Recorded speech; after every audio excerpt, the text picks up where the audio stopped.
Welcome back. Chapter 8, Ruth. She's the mom. There's an old adage I keep turning over in my mind.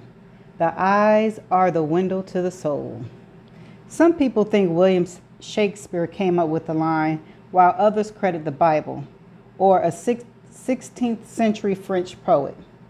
I learned this by reading one of Catherine's high school English papers. But her paper left out the most important point. Whoever said it was dead wrong. Sometimes eyes don't tell you anything about a person's soul. Here's my theory. The real window into someone else's soul can only be found inside your soul. It's that little voice, the tinge, the sixth sense, or as I like to think of it, a compass that points to the truth north about people. Sometimes the compass arrow gets pulled off course by physical attraction or alcohol, or, especially when you're a teenager, by the opinion of friends. More often, though, we convince ourselves we've misread it. The compass tries to lead us, but it can't make us follow. Catherine has James' eyes. They're midway between round and oval. They're the shade of a favorite old pair of jeans. They radiate gentleness and calm. But I have never once kidded myself that they reveal every facet of her soul. There's this thing Catherine does when she's sleepy. She rubs her feet together, like they're giving each other a little massage. They move slower and slower as her eyelids droop. Then they stop right at the moment she drifts off. James used to do the exact same thing.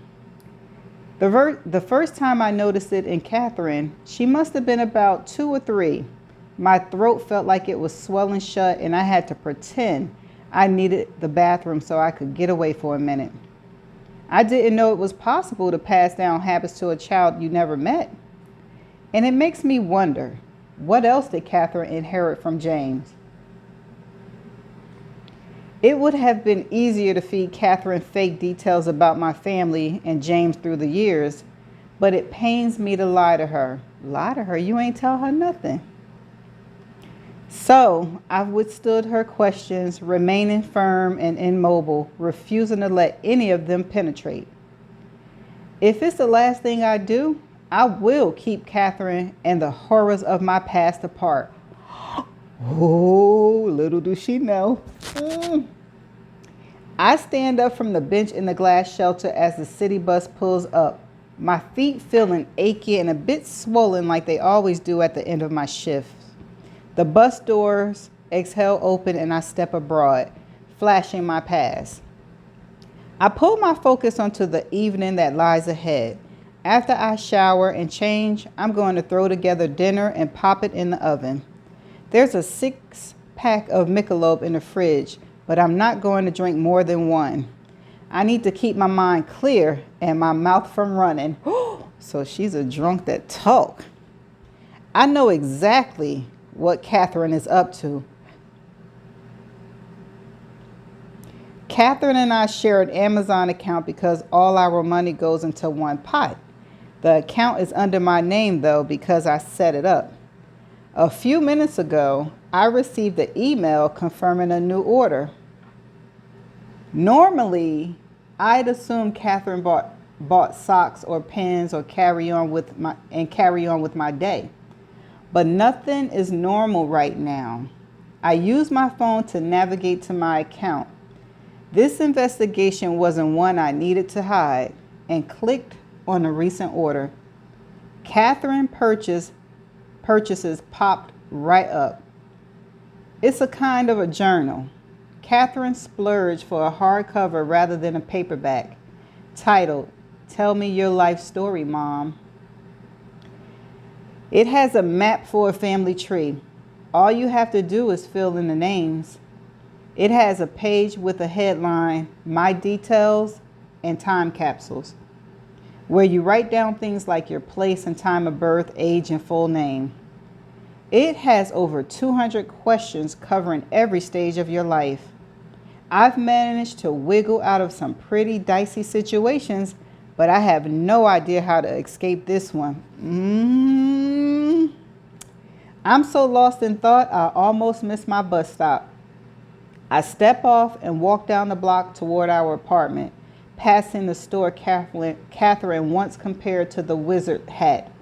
The tiny crowded space managed to conjure anything customers wanted, from lottery tickets to jars of cherries to organic almond milk. The owner is out front sweeping the sidewalk with crisp, even strokes. "Afternoon," he calls out. I don't answer. My mouth is so dry I can't speak. "Tick tock, tick tock," the broom whispers. Even after I hurry down the street, a phantom echo of the noise chased me. It's a gut-wrenching reminder. No matter how busy I stay or how hard I fight, there's no escaping the fact that my time is slipping away. That's the end of chapter 8. Ooh, child. Ooh, something is serious with her past. Chapter 9. Catherine is the daughter. Here is what I know about my mother's history. She was born Ruth Mary Sterling on the 2nd of August, 42 years ago.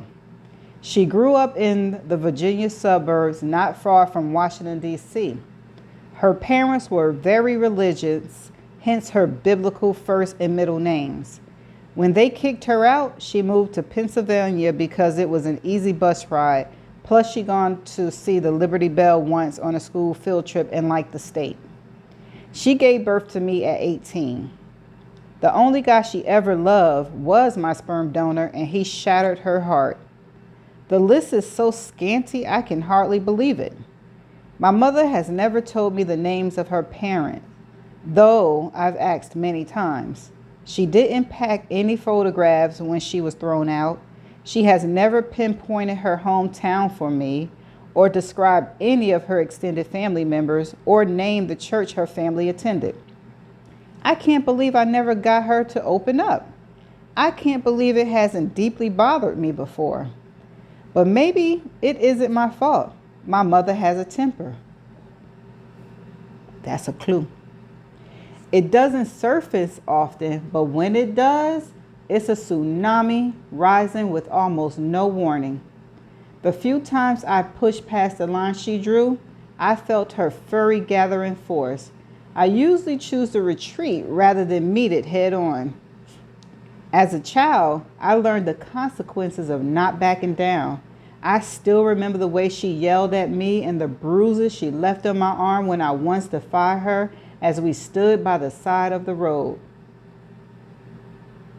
Now I sit across from her at our table with a folded index card shoved under the wobbling leg, inhaling the delicious aroma of spicy tomato soup and baked dough. My mother had music playing when I came through the door after meeting with Tin, and she didn't turn it off when we sat down to dinner. The upbeat pop songs filled the silence between us, disrupting my plans for a free-flowing conversation. Her mother knew what she was doing. It's as if she sensed what I'm up to and is trying to outmaneuver me, and is. I'm a little tired. She stretches her arm over her head. I'm going to turn in early. My goal for this evening is to extract one new detail about her past, even a tiny one. I reach for the knife and cut through the warm, cheesy layer of lasagna pizza. Then I serve myself another square. "Want seconds?" I offer. My mother shakes her head. I've planned my approach meticulously. Rather than trying to pierce the armor my mother has erected around her early years, I'm going to look for an opening in her teenage years. The next song on her playlist provides the inspiration I'm seeking. It's Everybody by the Backstreet Boys. They were huge in the 90s, so it probably came out while my mother was in high school. It's impossible for my mother to sit still when she hears a song she loves. Gentle waves seem to roll through her body in time to the beat. My mother and I have very different tastes in music, As a teenager, I signed theoretically and tried to change the radio station in our Bonneville when Lincoln Sinkin' or Boys the Men played. Sometimes I won control of the dial, sometimes she did. But here's the odd thing about the way memory works. I know there were dozens, maybe even hundreds of times we engaged in this mock battle. When I won, I flipped the dial to Adele or Taylor Swift. What happened when my mother won? I assume she swayed to the music like she's doing now, or maybe sang along under her breath. But I didn't pay attention. I usually opened a book or stared out the window and lost myself in a daydream.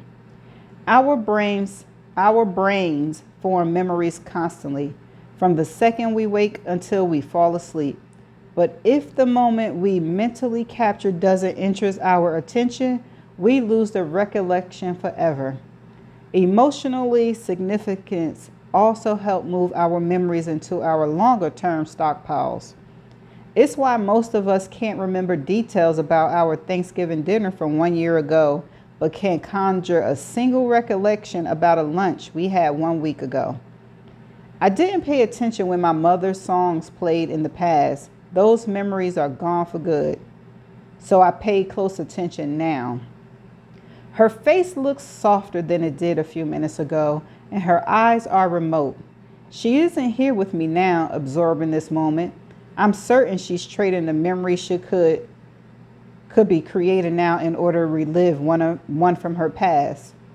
Maybe the song played at one of her homecoming dances.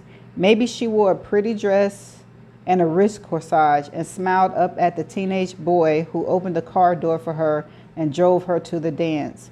Or maybe she stayed home and cried because no one asked her. Why won't she let me in? In another year or so, I won't be able to make any more memories with her. It breaks my heart to know she won't share the one she has sole ownership over. I don't realize tears are streaming down my cheek until my mother's face falls. Oh, honey, no.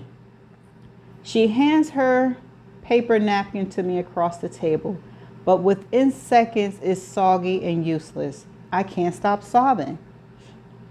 My shoulders heave and my whole body is engulfed in sadness, like my mother's was just overtaken by music. She's sitting right across from me, but I already miss her so much. I can't bear it. I start to hyperventilate. She's by my side in an instant, her arm around me, shushing me. What can I do? She asks. I draw in a shuddering breath.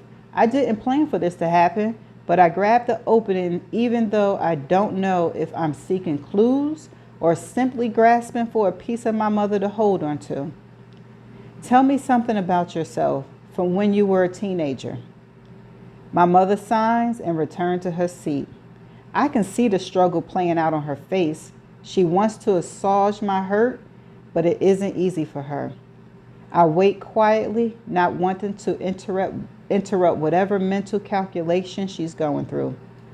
Did I ever tell you I was on the pom squad in high school? We used to dance to this song. The revelation make my tears evaporate. I bet. They're placed by a vision of my mother in a uniform dancing on a football field in halftime. But I need more than that. I need to paint my own mental image of the scene in order to secure a near replica of her memory inside my brain. What did your uniform look like? Was your hair long? My hair was almost down to my waist, but I pulled it up in a double scrunchie for practices and games. I color coordinated the scrunchie to my blue and gold uniform. It was a short skirt and vest. It helps, but not enough. My mother is watching me as carefully now as I was studying her only moments ago. Want to see my routine? I know exactly what she's doing.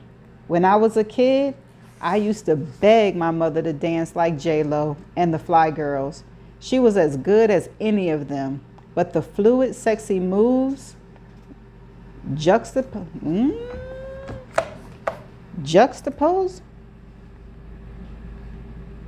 I don't know about that. With her waitress uniform and pajamas always made me double over in laughter. Hold on, y'all. I'm back. She gets up now in gray sweatpants and one of my old college t-shirts and launches into a choreograph, y'all know the word, dance, high kicking and singing along with the Backstreet Boys. It's wonderful and ridiculous and magical. I can see her on the football field, shaking her shiny blue and gold palms, moving to the music in front of the cheering crowd. My tears have completely dried up. I'm with the young and the old version of my mother now, seeing them fit together like shells of a Russian nestling doll. You're a terrible singer, I yell. She grins and sings louder. Then I notice it. She doesn't seem to be singing the exact lyrics of the song. Her words have the same tempo, but they're different. Are we original? Are we the champions? Are we the Panthers? Those are clues. I see the knowledge hit her eyes a second later. She swishes her imaginary pom-poms once more and then slides back into her seat, even though the song hasn't quite ended. I've got to stretch before I ever do that again, she laughs, but it sounds forced. I probably pulled a hamstring. She avoided my eyes. Mom? Hey, do you have any laundry? I may throw it in a load before bed. No, I'm good, but my mother gasps. I look down to see bright red blood oozing out from her index finger. She's holding the long, sharp knife. I hadn't even noticed she was cutting herself another square. Crap! Don't move. I leaped up and run to the roll of paper towels, ripping off a few sheets. I'm back at her side a second later, pressing them into the wound. I need to look at it. She nods and inverts her gaze while I briefly pull back the wad of paper towel. It's not deep. You don't need stitches. Hang on, let me go get Neosporin and a Band-Aid. I grab both from the bathroom medicine cabinet and hurry back to her side. Within a few minutes, the bleeding has stopped and her cut is clean and covered. My mom gets up, begins to clear the table. The Backstreet Boys song has ended. The moment has passed. But I've collected 2 new details about my mother's past, and they're enough to pull my mind away from the questions that hit me like a hammer as I bandage my mother's finger. Did she actually cut herself to derail the conversation? You know she did. Here's the detail she freely offered up. Her high school colors were blue and gold. Here's the one she didn't intend for me to know. The mascot was a panther. That's the end of chapter 9. Okay. Whoop. Ruth, you better tread lightly because your mama crazy. Your mama got problems. Ruth is smart. She better play it smart, because if she say her mama got a temper, she got to be careful. Her mother, like she said, her mother slipped up with those details. So now she got something to go off of. But here's my question. If her mother know what she's up to, what's she going to do to try to stop Catherine? I guess we're going to have to find out. Okay, there was one word I have no idea how to pronounce or know the definition. So stay tuned for the definition portion. Okay, and I'm back with the definition portion. The word is spelled Juxtap, like Paul, OSED. And this is how it's pronounced. Juxtapose. Juxtapose. Okay, I guess I could have got that. And it is a verb. It's a place or deal with close together for contrasting effect. Okay, so let's read it. She was as good as any of them, but the fluid, sexy moves juxtaposed with her waitress uniform or pajamas always made me double over in laughter. Okay, that's the end of the definition video. See you in the next chapter 10.